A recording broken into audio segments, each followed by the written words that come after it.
All right, in this video, we're going to start talking about chapter 2 of our textbook, which is all about functions and graphs. And so the key term in this chapter, in this section, and this section that we're going to be talking about today is functions. So what we're going to do is we're going to define what a function is and look at examples of how we can tell what functions are.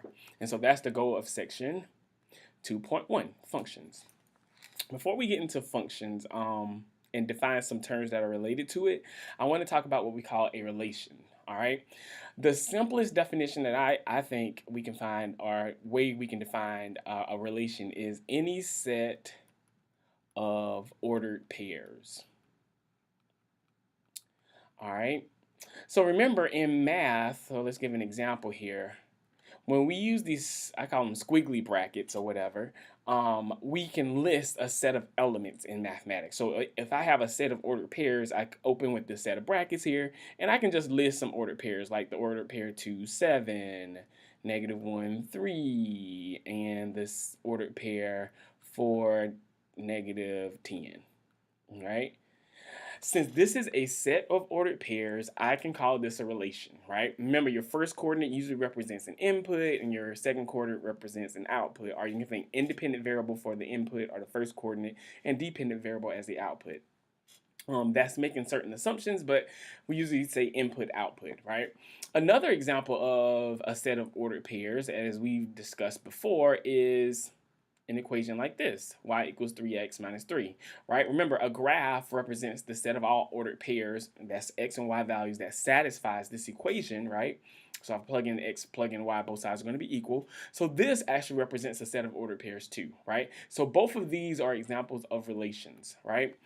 When we say the domain of a relation, and we're going to start using function terminology too, so the domain of a function, it is basically the set of all inputs, which are usually our first coordinates if we're thinking about the ordered pairs that make up a relation.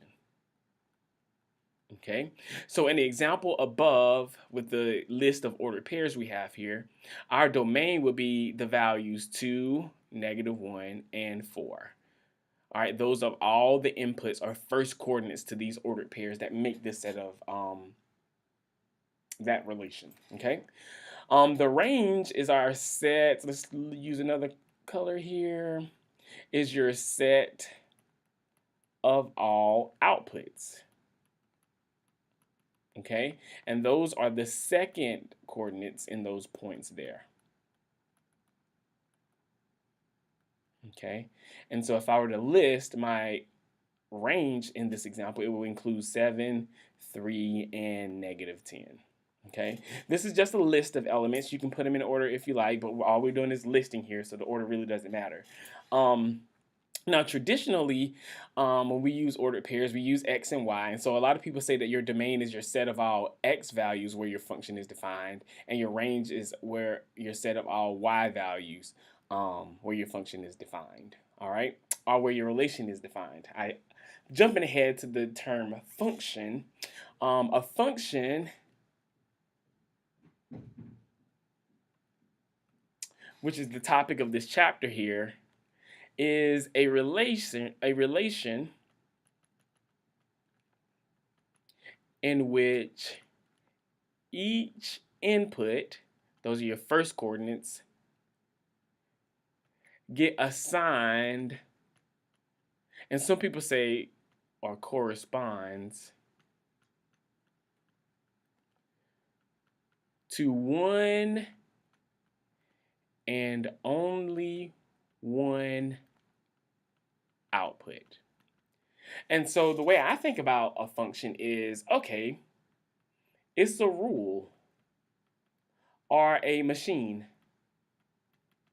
All right, now machine is a little weird to say, but it's like a machine that such that if I plug in something into that machine, I'm going to get out one thing. For instance, if a vending machine works correctly, right? You put your money in the machine, you make your selection, right? You choose, you hit that button. Once you hit that button, one thing comes out of that machine, right?